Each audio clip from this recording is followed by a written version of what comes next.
Distinguished guests, service commanders of the Kenya Defence Forces, parents, guardians, families, and friends of the graduates, graduating recruits who are standing before me. You arrived here from different families, different communities, and different counties of our republic. You live today as one force, under one flag, bound by one constitution. That is the first transformation this school performs. It is not the last one your service will demand. From this day, your choices carry weight beyond yourselves. The uniform gives you authority. It also imposes obligations. Serve with courage. Serve with discipline. Serve with restraint. I congratulate every member of the recruits cohort 01 of 2025 on completing this demanding course, and I commend your instructors, your commanders, and every officer of this school who has participated in one way or another to the success of this day. But a passing out parade is not where your worth is proven. It is proven later in the character, the judgment, and the professionalism you carry into service. To the parents and guardians gathered here, you raised these young Kenyans. You supported them, and you have now entrusted them to the Republic. That is not a small gift. The nation is great. Ladies and gentlemen, yesterday, Kenyans began a national conversation about the country we intend to build beyond Vision 2030. Not the next budget, not the next election, not even administration, but the Kenya we want to become across the decades ahead, a prosperous, reliant, and capable of guaranteeing every citizen a life of dignity. That conversation must include security. What must Kenya protect if the future we seek to build is to be possible? What must be built today to secure the nation we intend to become in 20, 30, or 50 years from now? Security and development are not competing priorities. They are the same foundation viewed from two different directions. Security enables development. Development strengthens security. The Constitution is clear on your mandate. Defend our sovereignty and territorial integrity. Support other authorities in emergencies and disasters. With the approval of the National Assembly, restore peace where instability threatens the nation. Every one of these responsibilities is exercised under the Constitution and within the law. Ladies and gentlemen, the first duty of the Kenya Defence Forces remains and will continue to be the defense of our republic. Nothing dilutes that mandate But the same capabilities that defend a modern nation also builds one. Military engineers strengthen strategic infrastructure. Military logistics move people, equipment, and relief supplies when civilian systems are overwhelmed. Military medicine saves lives when disaster or pandemic strikes. Cyber capability protects both the defense systems that we have and the digital infrastructure in banking, healthcare, transport, and government now depends on. Maritime capability secures our waters while it grows our trade, our fisheries, and our blue economy. Kenya has already proven this. When the nation needed disciplined execution and engineering delivered under pressure, it has called on the Kenya Defense Forces. Today, KDF engineers support the construction of the Raila Odinga International Stadium at Talanta Sports City and the Bomas International Convention Complex.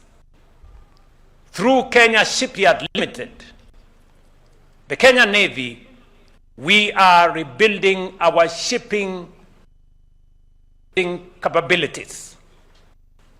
For example, MV Uhuru 2, built locally and now moving trade across Lake Victoria, shows how a defense capability becomes an industrial capacity. And through disaster and the response to disaster, medical outreach and support to communities affected by insecurity, that service to Kenya takes many forms.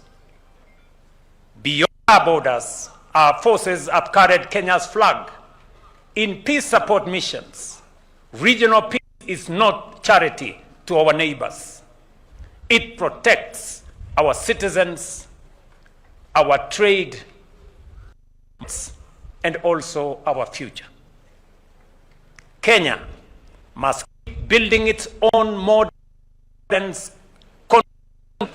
to national development, grounded in institution and shaped by what our nation actually needs. Distinguished graduates, you enter service as the battlefield itself is changing. An attack may target a server instead of a border post. A drone may fly without a pilot. Artificial intelligence may disrupt systems, distort information, and erode public trust. Climate shocks may displace communities and ignite competition over land and water. A disease outbreak may threaten more lives than an armed adversary. Our food systems, our energy grids, our airports and ports, our data now sit on the same terrain as our borders. Can a country call itself secure if its frontiers are guarded but digital systems, food supplies, and critical manufacturing infrastructure stand exposed? That is the question Kenya must answer as we look past Vision 2030. Not just what we intend to build, but what we intend to protect. So tomorrow's KDF must be as strong in knowledge as it is in courage, as fluent in technology as it is in tactics, as prepared to anticipate danger as it is ready to answer to it. The future soldier must not only be fit, disciplined, and tactically sound, but also technologically literate, intellectually curious, and constitutionally grounded. Your training taught you to obey lawful commands. Your service must now teach you to exercise judgment under pressure, to lead human beings, and to know the difference between lawful authority and abuse. You inherit an institution built by service members and veterans whose courage laid its foundation.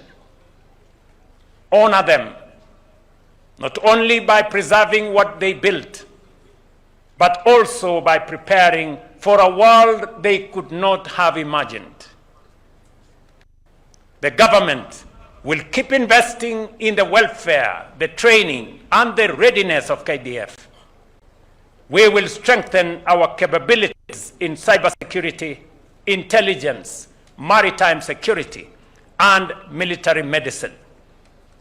And we will ensure that those who serve and the families who stand behind them receive the dignity and the recognition they have earned.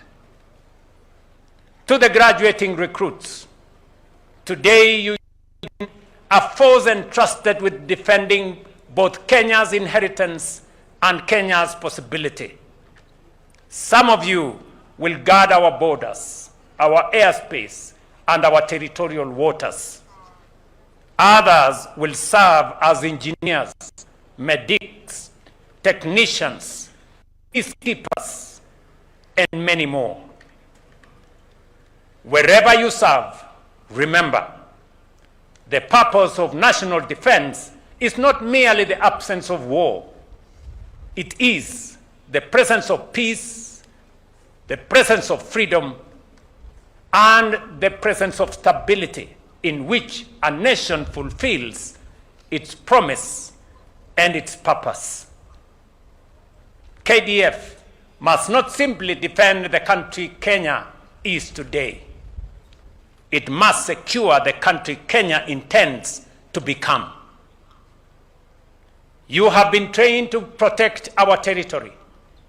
Be ready also to protect our constitutional order, our national unity, and the future of generations you may never live to meet. Serve with courage. Act with discipline. Let the Constitution be your compass. Defend our sovereignty. Protect our people. Secure Kenya's future. May God bless each one of you. May God bless our republic.